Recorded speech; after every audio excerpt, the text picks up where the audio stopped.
Hello, Austin Baxter here again, and welcome to another video. And on this video, I'm going to briefly introduce a sermon by the revivalist and pastor Jonathan Edwards, who lived in the 18th century. And this sermon is entitled Practical Atheism, and it's based upon Psalm 14, verse 1. The fool has said in his heart, there is no God. Now, why am I doing this? I mentioned in my other videos, I'm not getting at atheists. What I'm trying to do here is to present to you Christian responses to atheism. Christian responses to atheism. Atheism, with the rise of the new atheism, which is some say is declining, is out there now. Atheists are preaching their gospel that there is no God. Atheists are trying to claim that they have evidence for the fact that there is no God. We need to know as Christians, first of all, that God has raised up men throughout the past, great minds such as Edwards and Finney and others, who have answered these questions for their time. And although the science has changed, the practical questions such as where the universe came from, how did it come into existence out of nothing? It can't.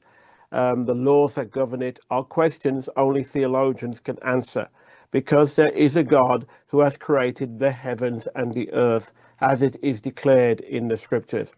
And what many people don't understand is that there are men of God in the past who have actually dealt with the questions that atheists have raised, and we need to be aware of them and use their arguments and present their great work to this generation. So that's the first thing I want to do, is to present to Christians the fact that there are answers to the atheism that you have exposed to today. And God has raised up in the present, but also in the past, men who have answered these questions. And this is a good sermon called Practical Atheism by President Edwards, who was president, I think it was Yale University, for a time, very short time in his life.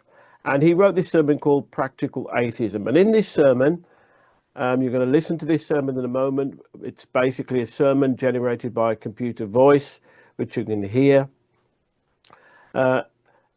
Edwards says basically 3 points that he wants to talk about in this particular sermon. And I'm not going to go over it. I just want you to listen to it. But I'm going to present the 3 things that people need to be aware of. Number 1, that there is an atheistical inclination in men, all unregenerate men, all natural men, because of the fall, because of sin, which their sins have separated them from God, have a natural disposition to disbelieve in God, because they rely upon their 5 senses, and they make their 5 senses all that there is in terms of determining truth. They deny the existence of the soul, they deny the existence of the afterlife, and so there is in all men an atheistical natural disposition to deny the being and the existence of God. The second point that Edwards makes in this sermon, there is a principle of speculative atheism, or atheism of judgment, in every ungodly man. Not only in the hearts of men, but in their intellect, they want to believe that there is no God. There's an intellectual form of atheism, and that's what's being presented today, okay? Within the famous atheists from the new atheism, we had Dawkins, we had Dennett, we had Sam Harris, and Dawkins and Christopher Hitchens. 2 of them have died, 2 of them are still alive. But they're trying to present the case for an intellectual basis for atheism. But the Bible tells us clearly, the fool says in his heart, there is no God. So Edwards examines this idea of speculative atheism in this sermon. And thirdly, they, atheists or men, they have a disposition practically to deny God, or to live as if there were no God. So there's a speculative atheism. There's a tendency in the heart of fallen men, because of the corruption of their nature, to deny God, but they want to live as if there is no God. Although God's existence is evident in the things that are made, His existence is evidence in their own being, in the existence of a soul, and the residue of knowledge of God that is the back of their mind. I call it a subliminal awareness that there's somebody out there. They shut these off, they suppress the truth in unrighteousness, and go about living and acting as if there is no God. But because they choose to bury their head in their sand like the ostrich, doesn't mean that there isn't, that God doesn't watch them, that God is not taking account of their speeches against him, that God is not reprobating some of them, and that God will not punish them. God exists, and his silence is to them, because he's definitely silent to arrogant people who are opposed to him and ask questions to him. He resists the proud. That means he's far off from the proud. He distances himself from the proud. For those atheists who are railing out there, making themselves known, making their fame known, making their personality known, God is far from the proud. He has nothing to do with such prideful men, and that's why they can't find him. The Bible says, humble yourself before the Lord, seek him and you will find him, because God is an infinite being. He will never ever debate with an atheist in terms of what they want, because they're not his equal. Okay, they're not his equal. He tells them what they need to do. He tells them the barrier to him, which is sin. He tells them that they must humble themselves and believe in him and accept the evidence, but they choose not to do that. So Edwards talks in this sermon very briefly and talks about the natural inclination in all men, which makes them atheists because of the fall, because of fallen nature. There's a principle of speculative atheism, philosophical atheism. We see it today in Marxism. We see it today in Freudianism. We see it today in socialism, in the new atheism, in materialistic naturalism. Now, Edwards doesn't talk about it in those terms, but that's what we would regard as speculative atheism. And finally, they have a disposition practically to deny God, or to live as if there were no God. So I want you to hear, number one, Christians, this sermon, to understand the nature of atheism. The nature of atheism is rooted in the fallen nature of men who want to believe things that they can see rather than things that they cannot see, want to rely upon their five senses, and their nature is fallen, and it's a sinful nature that doesn't want God to reign at all. For the atheists out there, I want you to hear this and understand that God has used this particular theologian, Jonathan Edwards, to analyze your heart, to analyze how you think, why you think the way you are. Okay? Listen to what he's got to say. Repent and come to Christ. Practical atheism. The fool hath said in his heart, there is no God. Psalms 14:1.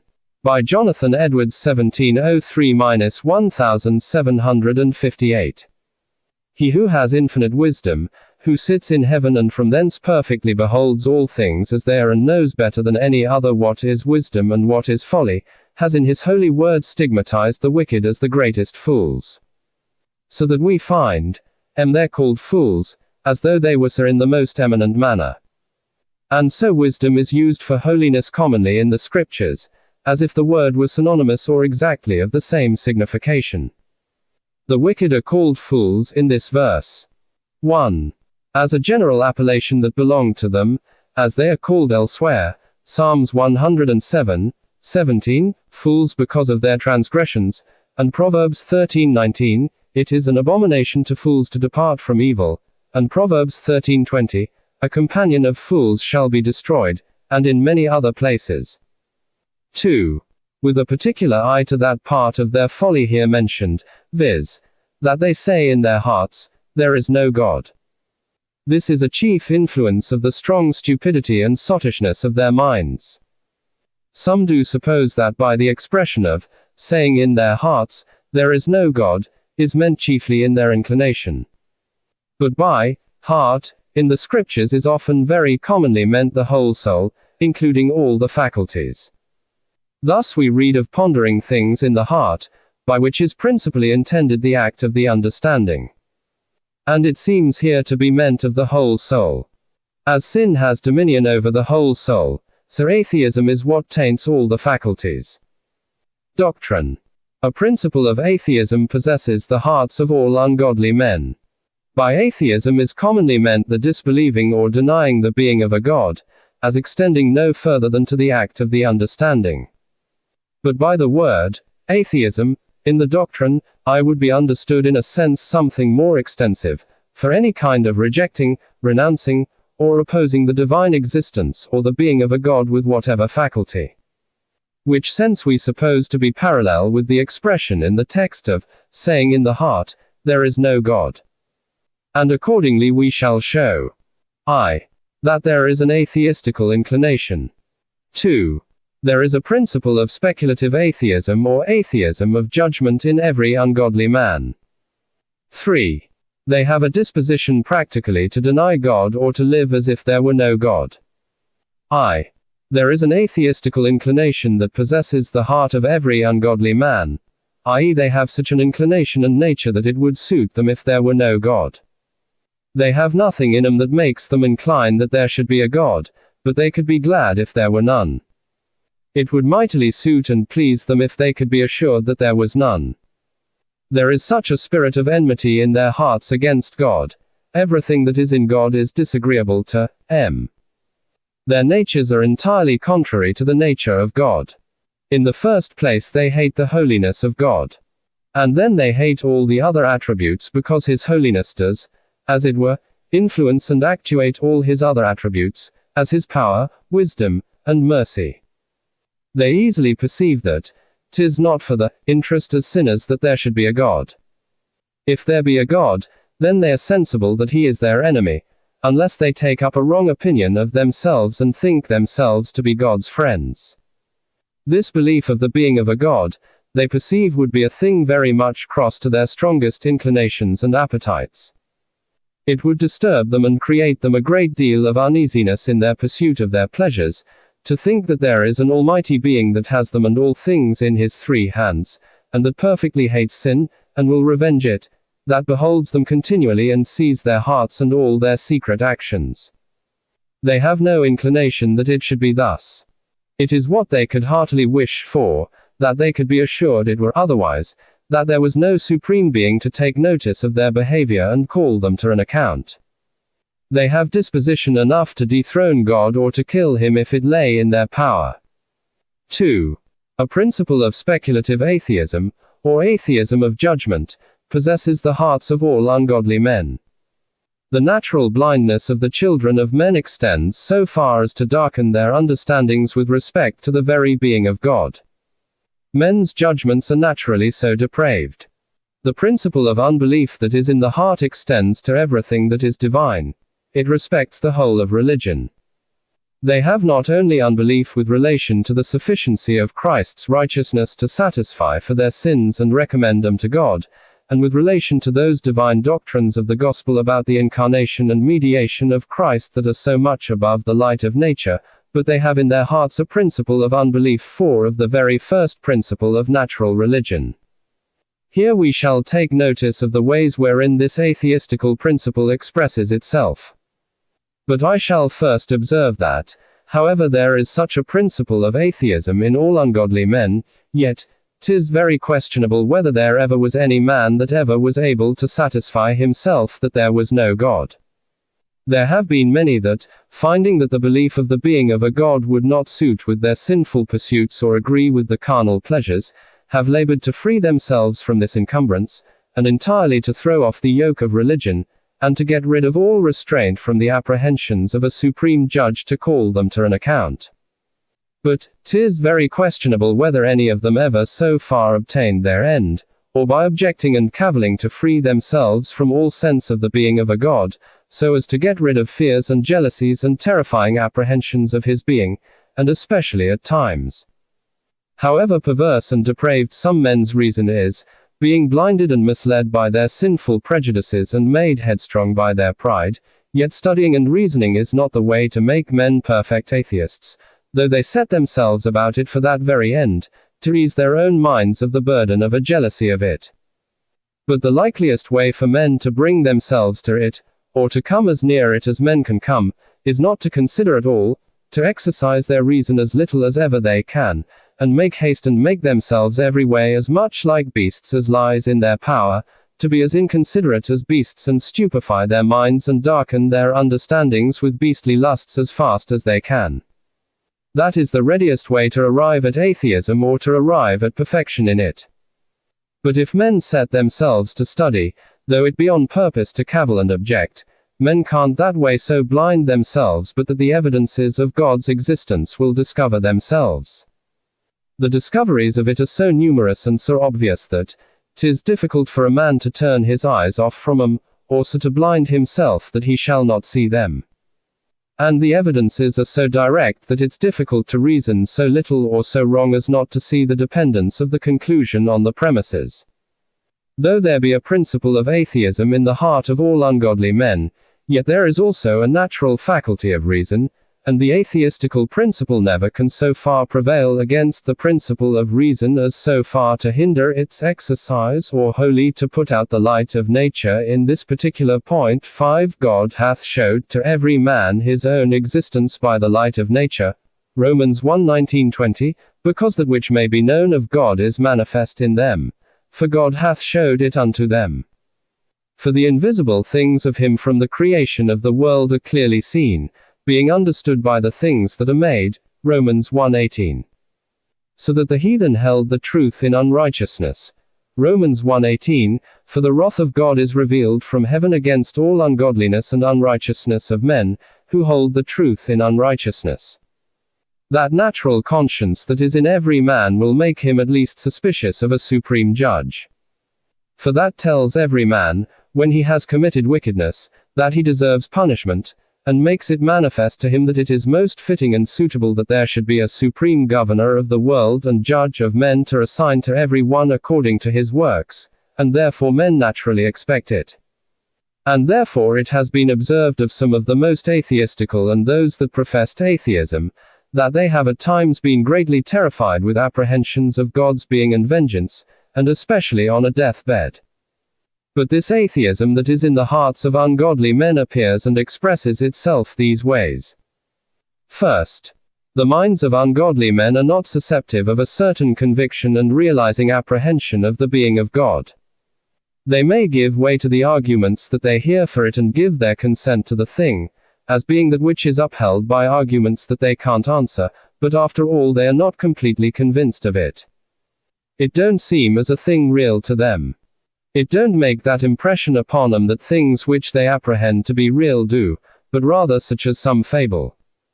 Things that they have seen with their eyes and conversed with by the bodily senses make another kind of impression upon their minds. Wicked men don't thoroughly realize it, that there is an eternal, almighty being that they live and move and have their beings in, Acts 17:28, and that sees them and takes notice of all their actions. It is a thing, it may be, that they have been taught from their childhood, and a thing they have heard many arguments for and that they can't answer, and so what they are wont to allow. But it is one thing to do so and another to have a realizing sense and conviction of it. Second, ungodly men have a principle in them that makes them very prone to call the being of God in question. They are ready to listen to objections and to imagine that there is much in them. A little objection will take much faster hold of them than arguments on the contrary of far greater strength. They are ready to say with themselves oftentimes, how do I know that there is anything as a God? It may be there is nothing in it. It may be the scriptures and the scheme about a creator and judge and a future state is only an invention of men.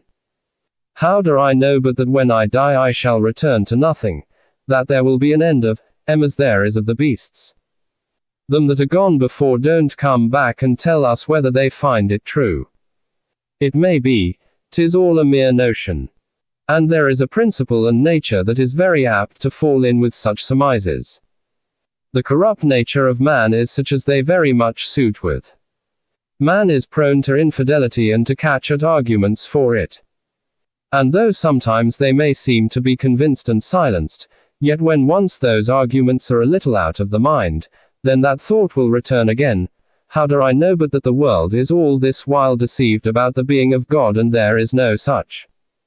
All the while there are many in the world that love to be cavilling and objecting against it, and there have been some that have openly denied and renounced the being of God, and others that have not gone so far have denied a providence, denied that God has anything to do in governing the world, or that he takes any notice of the affairs of mankind, which is very much equivalent with denying the being of God itself. Though it be a general thing to profess a belief of the existence of God, yet there is the same principle naturally in us as in him, the same proneness to unbelief of God's existence. These following things seem to be the causes of it. 1. The dullness and sloth of the minds of wicked men. Sin is a thing that is of a benumbing, stupefying nature. It renders the soul insensible and indolent and restive. It exceedingly disposes it to sloth and inactivity. Atheism, as we observed before, is most firmly founded in inconsideration. Men are naturally exceedingly inclined to be inconsiderate and unthoughtful of things of a spiritual nature. It makes the mind exceeding inattentive to those clear and bright evidences that we have of the being of God in the works of God. The minds of carnal men are so clogged and overcharged with the world and so immersed in senses that they are, as it were, lulled asleep thereby, and the understandings are held down and kept from soaring aloft to spiritual and divine objects. 2. It arises from their aversion to divine and spiritual things. The atheism of the understanding arises in great measure from the prejudices that possess the hearts of men against the belief of the being of a God. They hate that there should be a God. They wish that there was none, and so they are very ready to hearken to any objections against his being, because what is aimed at in those objections is what suits them, and the contrary way disagreeable to them. And then their aversion to spiritual objects leads to atheism another way, viz., as it indisposes them to think about them.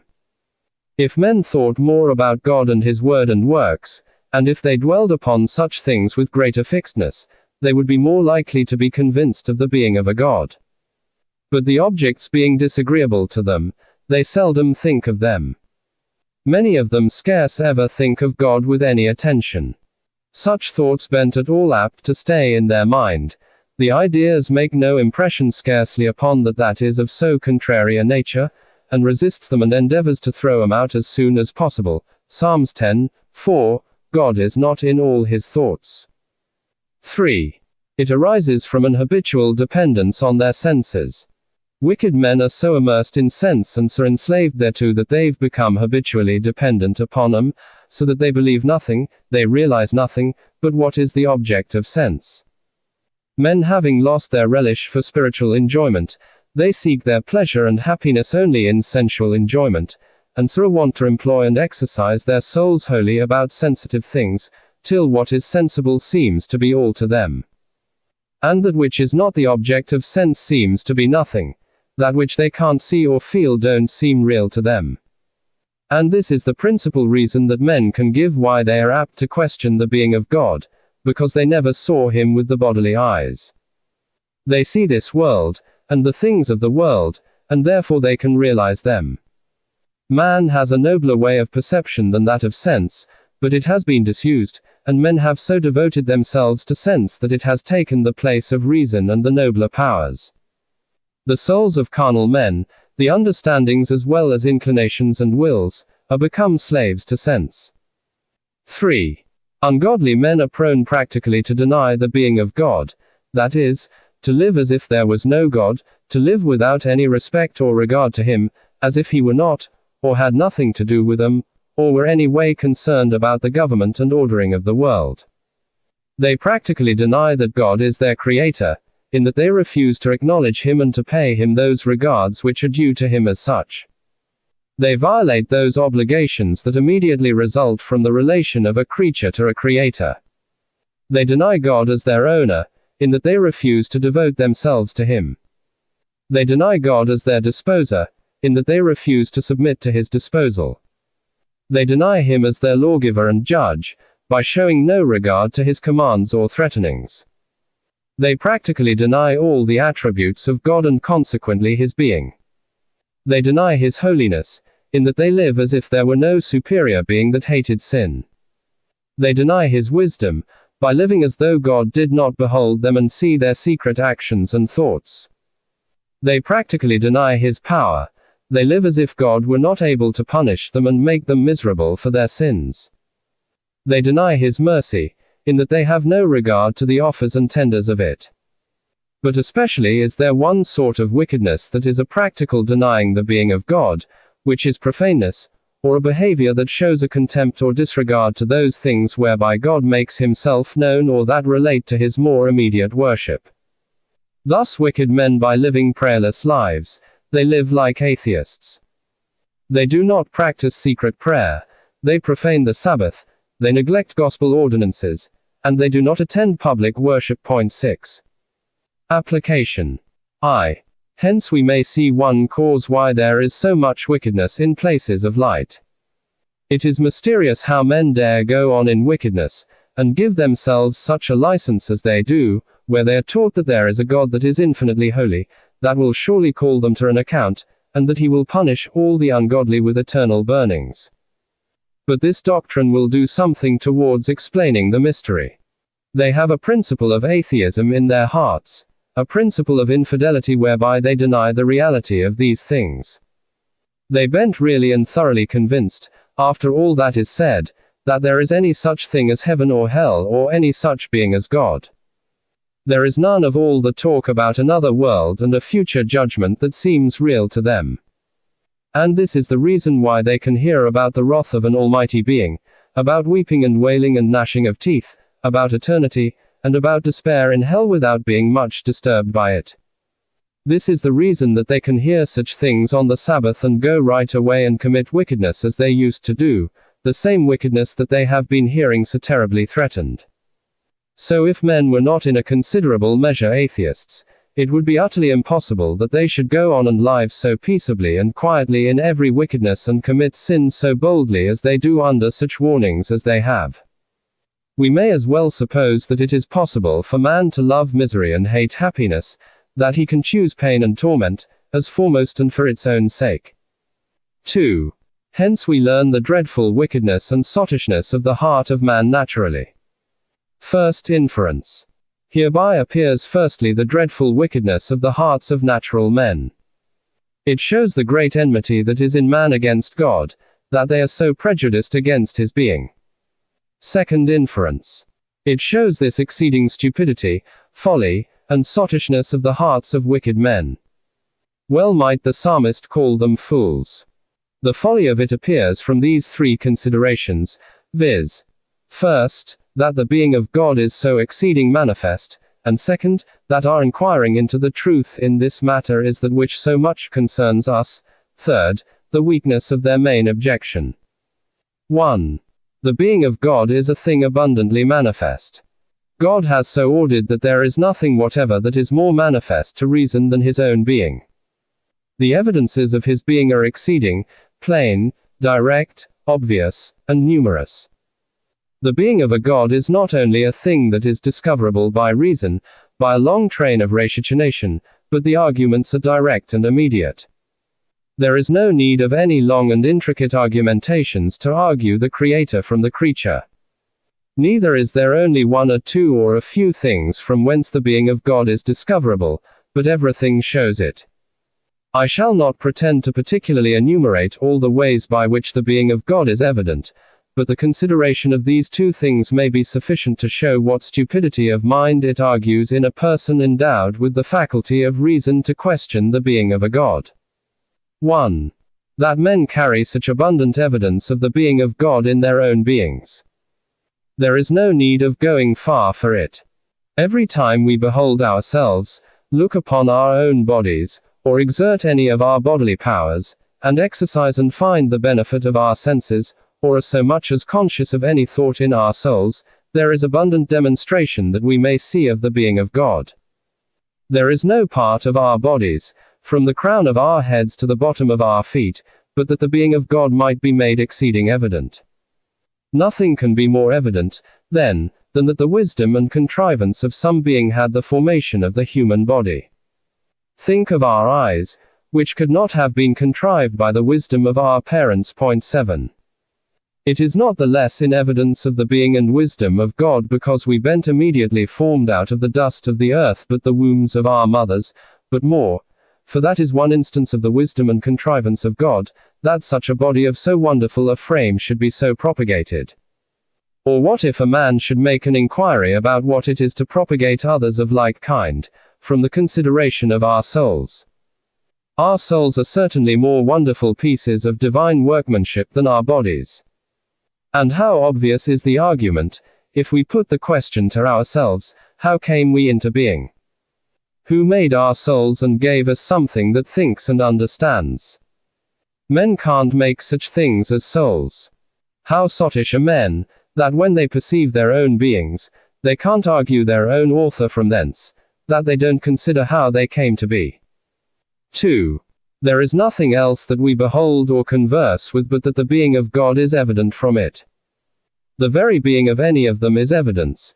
Creation, daily providences, sun, moon, and stars.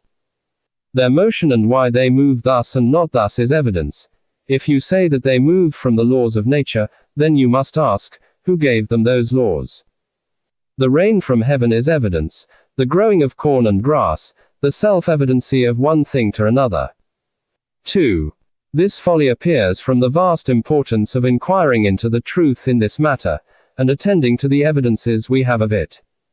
This shows their folly, that they do no more consider, and that they do no more diligently and impartially inquire. Atheism, as we have observed once and again, is founded in inconsideration. The evidences are such that the least degree of consideration without a sottish blindness would be sufficient to convince. So that if with consideration they are unbelieving, that argues the great stupidity and blindness of their minds, and if it be because they don't consider, that argues monstrous folly and imprudence, that they will say, there is no God. 3. Their folly appears in the weakness of their main objection, that they can't see God, as if there were nothing but what they could see. Why don't they question the being of men? They don't see their souls. They don't see that he thinks and reasons, yet they believe there is something in men that they converse with, that doth so exist. And they see God as much as they see men's souls. Third inference.